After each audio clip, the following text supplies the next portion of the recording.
ഇവിടെ വളരെ ഗൗരവപൂർണമായ ഒരു ചർച്ച നടത്തിക്കൊണ്ടിരിക്കുന്നത് മുകേഷ് രാജിവെക്കണമോ എന്ന ചോദ്യമാണ്. മുകേഷിൻ്റെ രാജിയെ സംബന്ധിച്ചുള്ള വലിയ രീതിയിലുള്ള ക്യാമ്പയിൻ കേരളത്തിൻ്റെ പല ഭാഗങ്ങളിലും നടന്നു വരുന്നുണ്ട്. ഞങ്ങൾ ഈ സംബന്ധിച്ച് വിശദമായ ഒരു പരിശോധന നടത്തി. നാഷണൽ ഇലക്ഷൻ വാച്ച് റിപ്പോർട്ട്, അതാണ് ഇന്ത്യയിൽ ഇതുമായി ബന്ധപ്പെട്ടുള്ള ഏറ്റവും പ്രധാനപ്പെട്ട റിപ്പോർട്ട്. ഇന്ത്യ രാജ്യത്ത് 16 MP-മാരും 135 MLA-മാരും സ്ത്രീകൾക്കെതിരായ കുറ്റകൃത്യങ്ങളിൽ പ്രതികളാണ്. 16 MP-മാരും 135 MLA-മാരും സ്ത്രീകൾക്കെതിരായ കുറ്റകൃത്യങ്ങളിൽ പ്രതികളാണ്. അതിൽ BJP 54, Congress 23, TDP 17, Aam Aadmi party 13 എന്നിങ്ങനെ വിവിധ കക്ഷികളിലുള്ളവർ ഇത്തരം കേസുകളിൽ പ്രതികളായിട്ടുണ്ട്. അവരാരും MP സ്ഥാനമോ MLA സ്ഥാനമോ രാജിവെച്ചിട്ടില്ല. കേരളത്തിൽ ഇപ്പോൾ 2 MLA-മാർക്കെതിരായി കേസുണ്ട്. ഒരാൾ ജയിലിൽ തന്നെ കിടക്കേണ്ടി വന്നിട്ടുണ്ട്. കേസ് ചാർജ് ചെയ്ത് കഴിഞ്ഞിട്ടുണ്ട്. നേരത്തെ ഇതുമായി ബന്ധപ്പെട്ട സംഭവങ്ങളിൽ എടുത്ത നടപടി നമുക്ക് മനസ്സിലാക്കാൻ സാധിക്കുന്നതാണ്. ഉമ്മൻചാണ്ടി, കുഞ്ഞാലിക്കുട്ടി, അനിൽകുമാർ, ഹൈബി ഈഡൻ, പീതാംബരക്കുറുപ്പ്, ശശി തരൂർ തുടങ്ങിയവരുടെ എല്ലാം പേരിൽ ഇത്തരത്തിൽ ആരോപണങ്ങൾ ഉയർന്നു വന്നുവെങ്കിലും അവരാരും MLA സ്ഥാനമോ MP സ്ഥാനമോ രാജിവെച്ചിട്ടില്ല.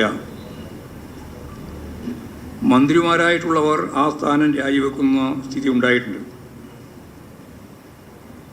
എക്സിക്യൂട്ടീവ് സ്ഥാനം, അതാണ് മന്ത്രി എന്ന് പറയുമ്പോൾ ഉള്ള പ്രധാനപ്പെട്ട പ്രത്യേകത. അങ്ങനെയുള്ള സ്ഥാനത്തിരുന്നു കൊണ്ട് അന്വേഷണം നടക്കുമ്പോൾ ഉണ്ടാവാൻ ഇടയുള്ള ഇടപെടൽ പാടില്ല എന്നതിനടിസ്ഥാനത്തിലാണ് മന്ത്രിമാരായി ഇരിക്കുന്നവർ ഇത്തരത്തിലുള്ള പ്രശ്നങ്ങളിൽ ഇടപെടുമ്പോൾ അവരെ മാറ്റി നിർത്തുക എന്ന കാര്യം ആലോചിച്ചത്. കുഞ്ഞാലിക്കുട്ടി ഇത്തരം കേസിൽ പ്രതിയായിരുന്നപ്പോൾ മന്ത്രിസ്ഥാനമാണ് രാജിവെച്ചത്.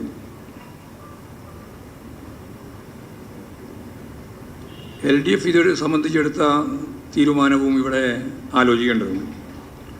PJ ജോസഫ്, നീല ലോഹിതദാസ് നാടാർ, ജോസ് തെറ്റയിൽ ഇവരെല്ലാം MLA സ്ഥാനം ആരും രാജിവെച്ചിട്ടില്ല.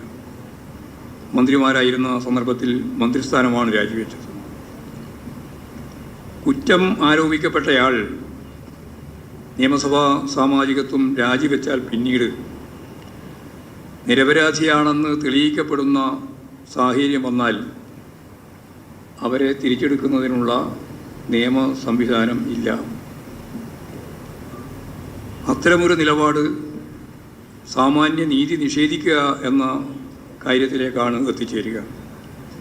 അതുകൊണ്ട് ഇക്കാര്യത്തിൽ അത്തരമൊരു നിലപാട് സ്വീകരിക്കാനാവില്ല എന്ന് തന്നെയാണ് കാണുന്നത്. അതുകൊണ്ട് നിരപരാധിത്വം തെളിയിക്കാൻ പ്രതികൾക്ക് അവസരം നൽകണമെന്ന പ്രസ്താവന ശശി തരൂർ നടത്തിയത് ഈ ഒരു പശ്ചാത്തലത്തിലുള്ള അനുഭവം കൊണ്ടായിരുന്നു. അതേസമയം ഇതുമായി ബന്ധപ്പെട്ട സമിതികളിൽ അംഗമായി ഇരിക്കുന്നത് ശരിയല്ലെന്ന നിലപാടാണ് പാർട്ടി കൈക്കൊള്ളുന്നത്. അപ്പോൾ ഇവിടെ ഉന്നതാധികാര സമിതികളിലുള്ള പ്രത്യേകിച്ച് സിനിമയുമായി ബന്ധപ്പെട്ട കമ്മിറ്റികളിൽ നിന്ന് ഒഴിവാക്കേണ്ടതുണ്ട് എന്ന് തന്നെയാണ് ഞങ്ങൾ കാണുന്നത്. കേസ് അന്വേഷണത്തിൽ യാതൊരു തരത്തിലുള്ള ആനുകൂല്യവും MLA എന്ന നിലയിൽ നൽകേണ്ടതില്ല. അത് സംബന്ധിച്ചുള്ള പാർട്ടിയുടെ നിലപാട് അതാണ്. നീതി എല്ലാവർക്കും ലഭ്യമാകണമെന്നതാണ് പാർട്ടിയുടെ നിലപാട്.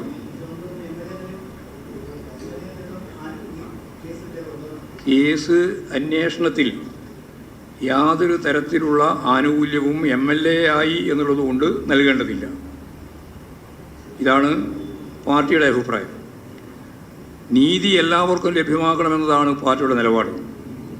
അത് ഏത് ഉന്നതനായാലും നിയമത്തിൻ്റെ മുന്നിലേക്ക് കൊണ്ടുവരണമെന്നതാണ് പാർട്ടിയുടെ നയം. സ്വതന്ത്രവും നിഷ്പക്ഷവുമായ അന്വേഷണം ഇക്കാര്യത്തിൽ ഉറപ്പുവരുത്തണം.